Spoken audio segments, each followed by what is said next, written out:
Hello everyone, আসসালামু আলাইকুম।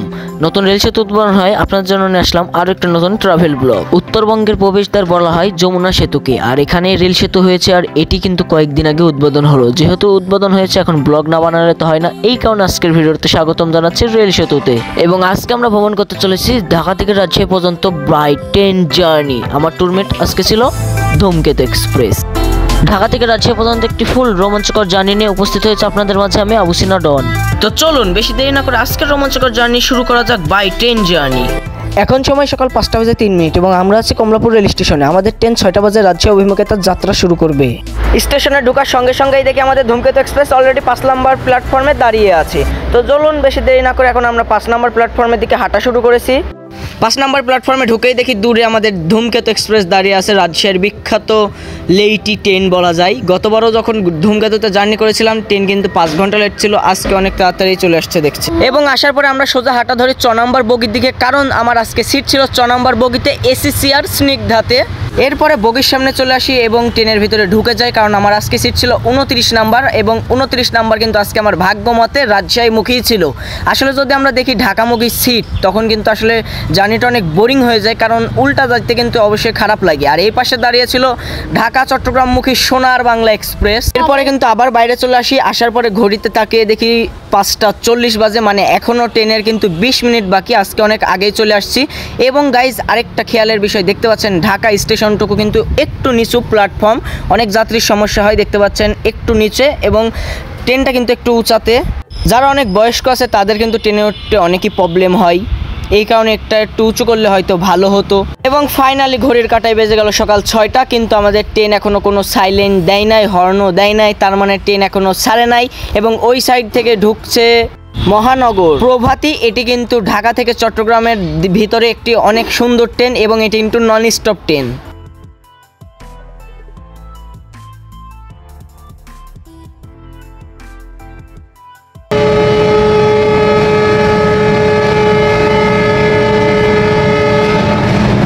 ধূমকেতু এক্সপ্রেস কিন্তু কড়া একটা হুইসেল দিয়ে ঢাকা ত্যাগ করছে এবং সকাল হতে হতেই কিন্তু ট্রেনও ছেড়ে দিয়েছে। এখন দেখতে পাচ্ছেন হালকা হালকা আলো উঠছে। আর এই যে আমরা ঢাকা রেল স্টেশনের 5 নম্বর প্ল্যাটফর্ম ত্যাগ করে কিন্তু বের হয়ে যাচ্ছি। ঢাকা রেল স্টেশন ছেড়ে যাওয়ার টাইমে কিন্তু আমরা দেখতে পাই এখানে হালকা একটা কার্ভ আছে, এটা দেখতে কিন্তু আসলে অনেক সুন্দর লাগে। ছোটোবেলায় যখন ট্রেনে আসতাম তখন দেখতাম প্ল্যাটফর্ম পার হওয়ার পরে এখানে কিন্তু অনেক সুন্দর সুন্দর গাছগাছালি লাগানো ছিল, কিন্তু এখন সব গাছই মারা গিয়েছে এবং দেখতে পাচ্ছেন অনেক নোংরা পড়ে আছে। এটা দেখতে কিন্তু আসলে অনেক খারাপও লাগে এবং এটাতে পরিবেশও দূষণ হয়। এবং আমরা প্ল্যাটফর্মের সব লাইন কিন্তু ছেড়ে এসে এখন মেন লাইনে প্রবেশ করছি।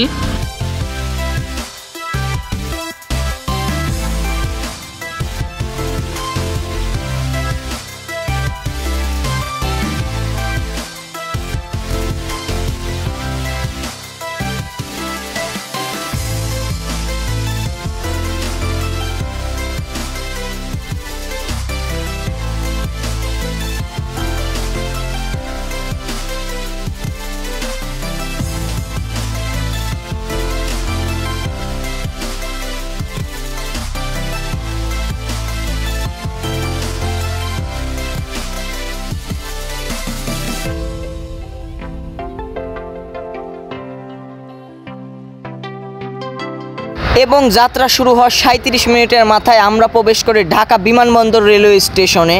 কমলাপুর রেল স্টেশন থেকে যে সকল যাত্রী উঠে তারপরে ট্রেন কিন্তু এই বিমানবন্দরে এসে ফুল ফিল হয়ে যায়। এরপরে কিন্তু গাইজ এখানে ট্রেন পুরো লোড হয়ে যায়, তারপরে আর ফাঁকা থাকে না। দেখতে পাচ্ছেন যাত্রীর চাপ কত, মানে প্ল্যাটফর্ম পুরো ভরা, কিন্তু আমার এই বগির সামনে একটু চাপ কম, তাও দেখেন চাপ বাড়তে আসে। মানে ঢাকা বিমানবন্দর কিন্তু উত্তরার সাইডে, এই সাইডে যখন মানুষ আসে সবাই কিন্তু ঢাকা বিমানবন্দর থেকেই উঠে। যেহেতু ধূমকেতু এক্সপ্রেস একটি ব্রড গেজ ট্রেন, এই ক্ষেত্রে কিন্তু হালকা টানলেই ট্রেন অনেক জোরে যাচ্ছিল। যদি মিটার গেজ হতো 2 লাইনের ট্রেন ছোটো, সেক্ষেত্রে আপনারা দেখবেন মিটার গেজ ট্রেনের কিন্তু স্পিড ব্রড গেজের থেকে অনেক কম, কিন্তু যেহেতু একটি ব্রড গেজ এই ক্ষেত্রে কিন্তু ট্রেনের স্পিড অনেক। এবং আমরা টঙ্গী রেল স্টেশনও থ্রু যাচ্ছি গাইস।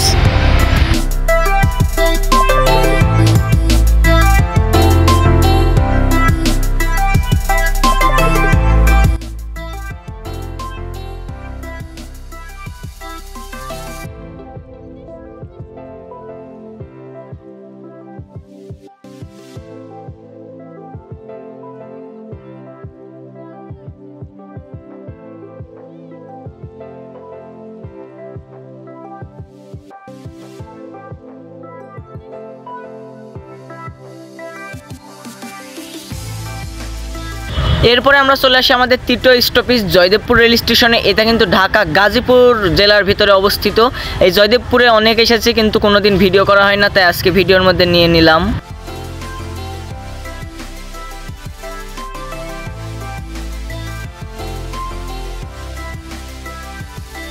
এবারে কিন্তু আমরা ঢাকা সাইড থেকে বের হয়ে উত্তরবঙ্গ সাইডে ঢুকে গেলাম।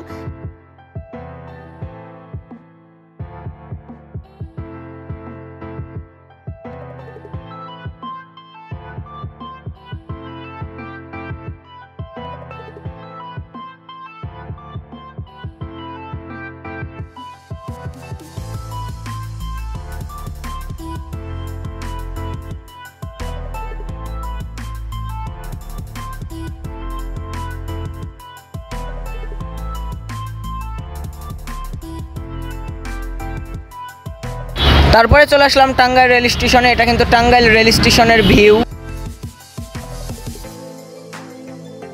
এবার আপনাদের দেখাবো বাংলাদেশের লাক্সারিয়াস ট্রেনগুলোর ওয়াশরুম। এটা কিন্তু এখন সব, আর যেহেতু আজকে আমি ভ্রমণ করছি ধূমকেতু, তার রাজশাহী বেজের সকল ট্রেনই কিন্তু CRRC কোচে আবর্তিত। এই যে দেখতে পাচ্ছেন, এটা এসির ভিতরে একটা হাইকমোড আছে, মিরর রয়েছে, একটা বেসিন রয়েছে। এখানে বেসিনে কিন্তু পর্যাপ্ত পানি রয়েছে, নিচে একটা বদনা রয়েছে, এখানে একটা ল্যান্ড আছে, উপরে একটা ল্যান্ড আছে এবং একটা ফ্ল্যাশ লাইট আছে। আর ক্যামেরা খারাপ জন্য আমি এখানে একটা লাইট দিয়ে দিলাম। এরপরে গাইজ আমরা চলে আসলাম এলেঙ্গাতে। এখানে এসে কিন্তু আমরা দেখতে পাচ্ছি বাস ট্রেনের যে রেসমুখো দেখা যায়, এটা কিন্তু এখানে শুরু হয়ে গেছে। ট্রেন মামা কিন্তু অনেক জোরে টান দিচ্ছে, বাসও সময় সময় আসছে। এবং আজকের জার্নির কিন্তু মেন পয়েন্ট সামনে যমুনা রেল সেতু, এটার জন্য কিন্তু আজকের ব্লগ করা এবং এটার জন্য আমি কিন্তু ঢাকাতে এসেছি। এটাই সামনে। এখন আমি কিন্তু অনেক এক্সাইটেড যে কখন সেতুতে উঠব। কিছুদিন হলো কিন্তু 10-12 দিন আগে কিন্তু সেতু উদ্বোধন হয়েছে, এখন উঠবো। অনেক এক্সাইটেডমেন্ট কাজ করছে আমার ভিতরে। এবং ফাইনালি আমরা কিন্তু সেতুর খুবই কাছাকাছি চলে আসছি। এখানে একটা হালকা চেক হবে, হওয়ার পরে কিন্তু আমরা সেতুতে উঠবো। এবং চেকিং কিন্তু অলরেডি শেষ। এখন আমরা সেতুর দিকে অগ্রসর হচ্ছি। দেখতে পাচ্ছেন সেতু কিন্তু দূরে দেখা যাচ্ছে, মানে এখান থেকেই আমি মনে হচ্ছে সেতুর উপরে আছি, এতটা ভালো লাগছে এখানেই। আর সেতুতে ওঠার আগেই কিন্তু আমরা দেখতে পাচ্ছি একটা অসাধারণ কার্ভ, মানে ডান সাইডেও একটা কার্ভ আছে, বাম সাইডেও একটা কার্ভ আছে। এই দুইটা কার্ভ কিন্তু অনেক সুন্দর। আর গাইজ ভিডিওটা কিন্তু অনেক আগের, সেতু উদ্বোধন হওয়ার 5-7 দিনের পর এই ভিডিওটা করা ঢাকা থেকে আসার টাইমে। আর এটা আপলোড দিতে, এডিট করতে অনেক দেরি হয়ে যাচ্ছে। এই কারণে আপনারা আবার ভাইবেন না এটা কয়েকদিন আগে, কারণ এখন কিন্তু বাম সাইডের যে লাইনটা এটাও কিন্তু উদ্বোধন হয়ে গিয়েছে। তো আমি বেশি কথা বলবো না, আপনারা এনজয় করেন সেতুর উপরে ট্রেন পাড়ি দেওয়া।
তো আপনারা দেখতেই পেলেন, তো আমরা যখন যমুনা সেতু দিয়ে যাইতাম তখন আমাদের ট্রেন স্পিড থাকতো 20, 19, 18। আমাদের ট্রেন ক্রস করতে সময় লাগতো 30 মিনিট, 35 মিনিট, তারও ঊর্ধ্বে ওপরে। কিন্তু এখন আমরা কিন্তু 3.5 মিনিটে, আমি কিন্তু ঘড়ির কাঁটায় মেপেছি, ঠিক 3 মিনিট 29 সেকেন্ডে কিন্তু আমরা যমুনা রেল সেতু পাড়ি দিয়ে চলে আসছি। এবং আমাদের ট্রেনের স্পিড কিন্তু ছিল গাইস 98, 97, 80, মানে অলওয়েজ 80-র ওপরে ছিল। মানে বুঝতে পারছেন সেতু উদ্বোধন হয়ে আমাদের কতটা লাভ হয়েছে।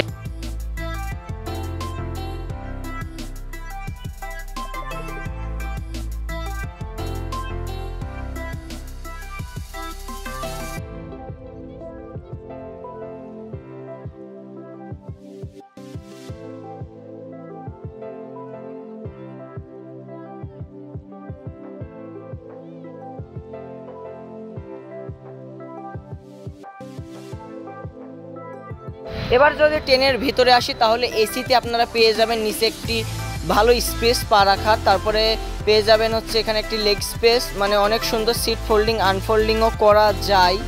এবার কিছু ট্রেন পরিচালকের বক্তব্য আপনারা শুনে নিন।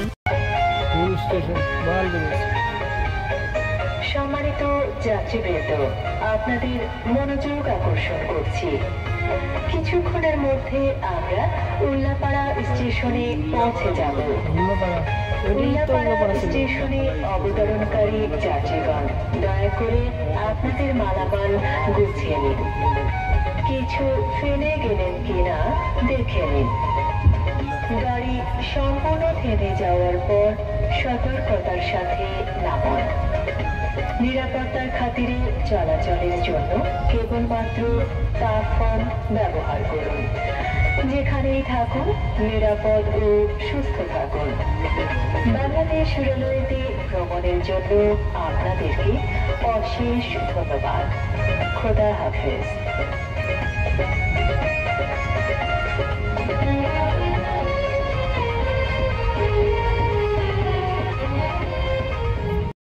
তো অ্যানাউন্সে যেই স্টেশনের নাম শুনলেন সেই স্টেশন, হ্যাঁ আমরা উল্লাপাড়াতে পৌঁছে গেলাম, কিন্তু অর্থাৎ বাড়ির খুব কাছাকাছি চলে আসছে। আমার কিন্তু last station Abdulpur railway junction, ওখানেই আমি নেমে যাব। তো যেই স্টেশনে আসুক আমি কিন্তু হালকা পাতলা নামে, এই জন্য এই যে উল্লাপাড়াতেও একটু নেমে পড়লাম, কারণ ট্রেনের ভিতরে বন্দি বন্দি ভাব লাগে, এই জন্য নেমে একটু ঘুরে নিই চারপাশটা।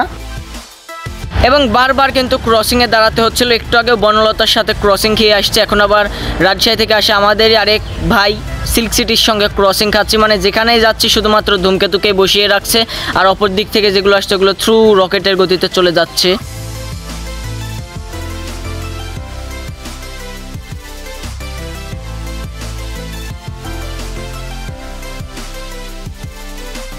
এবং আমরা চলে আসি ফাইনালি বড়াল ব্রিজ রেল স্টেশনে। এটা কিন্তু বড়াল নদীর পাশে অবস্থিত, এই জন্য স্টেশনের নাম হয়েছে বড়াল ব্রিজ।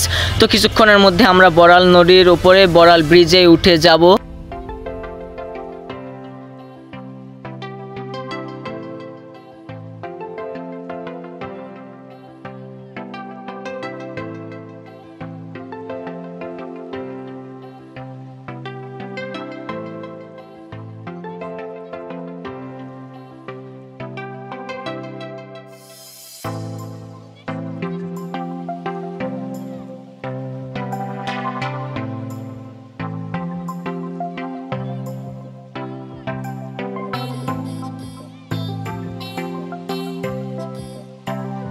এবং ফাইনালি চলে আসছি উত্তরবঙ্গের বা বাংলাদেশের সব থেকে কার্ভ স্টেশন ঈশ্বরদী বাইপাস। এটা কিন্তু আমার এলাকাতেই পড়ে। তো ঈশ্বরদী বাইপাসে চলে আসছে মানে আমার এলাকাতে চলে আসছি, আর এক স্টেশন পরে কিন্তু আমি আমার নিজের বাসাতেও চলে যাব। তো জার্নিটা এভাবে শেষ হয়ে যাচ্ছে, ভাবলেও ভালো লাগে। তো গাইজ দেখতে পাচ্ছেন এই যে ঈশ্বরদী বাইপাস, এখানে কিন্তু অনেক বড় একটা সুন্দর কার্ভ আছে, এটা দেখলে ভালো লাগে। এবং এখানে কিন্তু বড় বড় রেলওয়ে পেজের কিন্তু ফটোশ্যুটও হয়ে থাকে, এবং এখানে কিন্তু লাইন ফুললি বেঁকা, এই জন্য এই কার্ভটা আমার কাছে বিশেষ করে অনেক ভালো লাগে। এবার আপনাদের ট্রেনের ইন্টেরিয়রটা দেখায়। এখানে এসিতে পেয়ে যাবেন একটি ডাইনিং ট্রে, কিন্তু এক সাইড ভাঙ্গা। এটা দেখে আসলে হাস্যকরও লাগলো, খারাপও লাগলো, মানুষজনের এত খারাপ হয়ে গেছে। ডাইনিং ট্রে নিচে আছে একটি কিন্তু বোতল হোল্ডার, তার সাইডে আসে একটি নেট, এবং নিচে কিন্তু ফোল্ডিংয়ের অপশন আছে, এবং ভালো লেগ স্পেস কিন্তু আপনারা পেয়ে যাবেন। আর এবং এটা কিন্তু ফোল্ডিংয়ের অপশন, সিট উঁচা নিচু করা যায়, মোটামুটি ভালোই আছে। ঢাকা থেকে রাজশাহী পর্যন্ত 850-900 টাকা টিকিট কেটে এসিতে এরকম সিট পাবো, এটা আসলেই ভালো।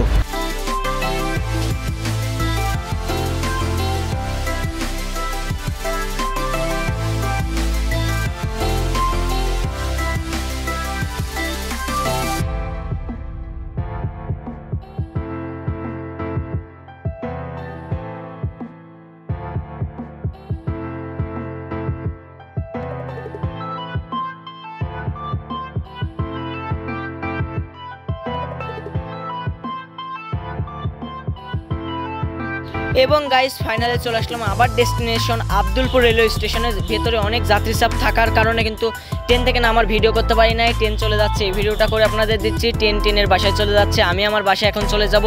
তো মাই বিউটিফুল ভিউয়ার্স, আজকের ভিডিওটা কেমন লাগলো? যদি ভালো লেগে থাকে ছোটো ভাইকে একটা সাবস্ক্রাইব করে দিন, একটা লাইক কমেন্ট শেয়ার করে দিন এবং পাশে বেল আইকনটি বাজিয়ে দিন এবং ফেসবুক থেকে যারা দেখছেন একটা ফলো করে দিন।